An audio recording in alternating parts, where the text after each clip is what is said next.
Good morning. Welcome to my wood shop. My name is Kevin. Today I'm going to be working on a shelf that fell down in my garage. Last week my son and I were getting the garage all straightened up and getting it ready for a rummage sale. We got done, went in the house, and about a half hour later we heard this horrendous crash. And my son came out of the shower and he said, "Dad, what was that?" And I said, "I think it was the shelving unit in the garage." And sure enough, we went out and it was laying on the floor. The only thing that broke out of everything, believe it or not, was a bottle of Windex, and the top cracked and it leaked all over the floor. Everything else survived. There were jars of nails and jars of screws and wax for the vehicles and paints, just you name it, it was in there. Had one cap break on a can of spray paint, and the spray nozzle on another can of spray paint broke off, leaving it useless. Other than that, not too bad. The only thing I'm thankful for the most is that the Weiss car was not in the garage.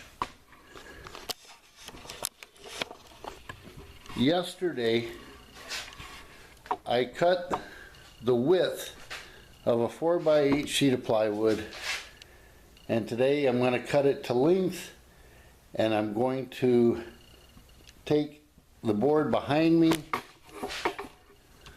and cut it into the frames for the cabinet. It's a piece of 1x6 pine board. Craig came out with a device that goes on your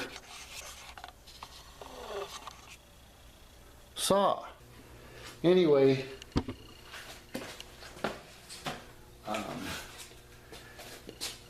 the device is called the Craig Rip Cut. It works really good. Like I said, this over here slides down the piece of wood. I'll get there in a minute, right there. And then your skill saw clamps right onto this here, and then this slides on this track right here. Works really good. So all right, let's get started. What I need to do here right away is find the length of my boards. One sheet of plywood, you can make a 3-door cabinet that's 60 inches long. That works out pretty good, and that's making the width of my boards 11.5 inches, and then with a face frame of 3/4 inches, that brings it out to 12.25. I always on my shelves, I put them together with Craig jig. The pocket hole Craig system. That's not why it failed. I got in a hurry on that unit. I didn't use enough screws, and the glue I used failed. The actual face frame of my cabinet at the very top, and I used 1/2 inch plywood for the top instead of 3/4 inch. That's why I'm going with this today. It's 3/4. You get a better glue joint, better bite from your screws. The glue, there were pieces of glue on the face frame and pieces of glue left on the top shelf, so you knew that the glue failed. So this time on this one, I'm actually going to be trying something new. On the recommendation of a gentleman at Home Depot, I hope I'm allowed to say that, he said that he's been using this Gorilla wood glue, and he said it works amazing. I don't know. I've never used it before, but today we're going to try it. My cabinet, the tops need to be 60 inches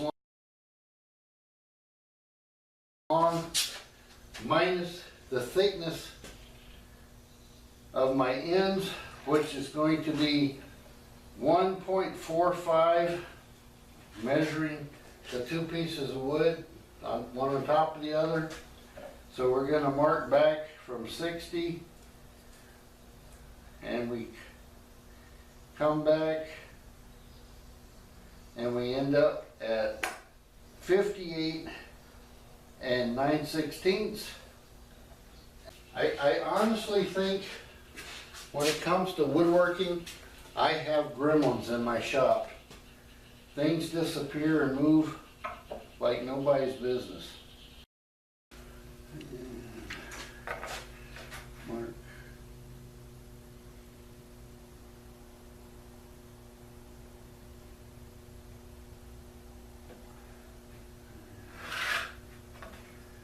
There we go, that's better.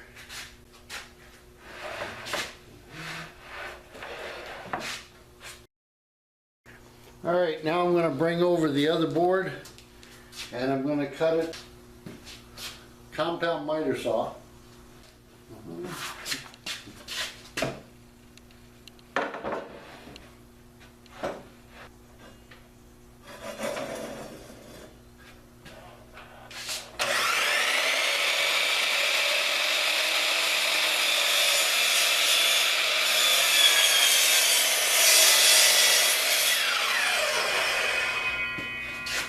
For the 32-inch inboard.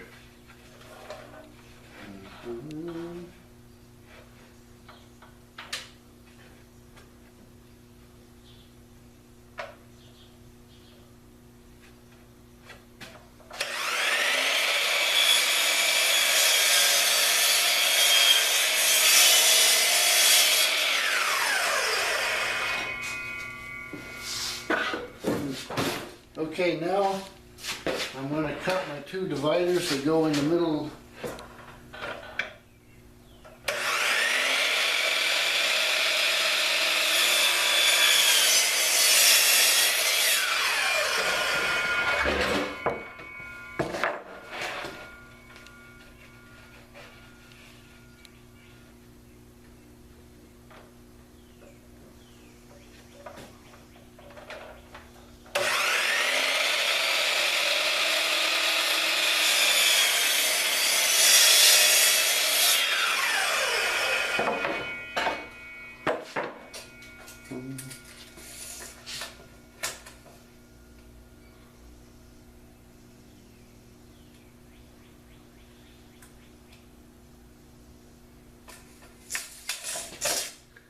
Okay, now we got to cut out the wood for the face frames.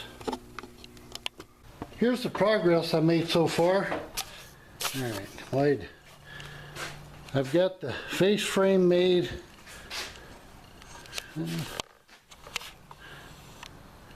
Got the ends on, the bottom end, got the top cut out. Got the Kreg pocket holes all drilled in, all the way down the front and everywhere. And got my dividers cut out, ready to go. So I'm going to finish putting this together and then I'll show you what it looks like when it's done.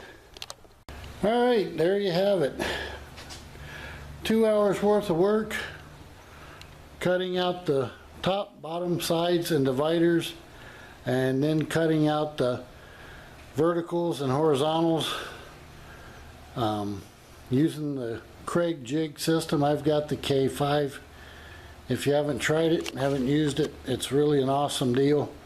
You don't have to try reaching around and over the top to get to the handle that tightens everything up, and there you go, it's a done deal. Once I get it on the wall in my garage, I'll show you the final results. Thanks for watching. Bye. Alright, we're going to take a little bitty walk out here to my garage and I'm going to show you where I put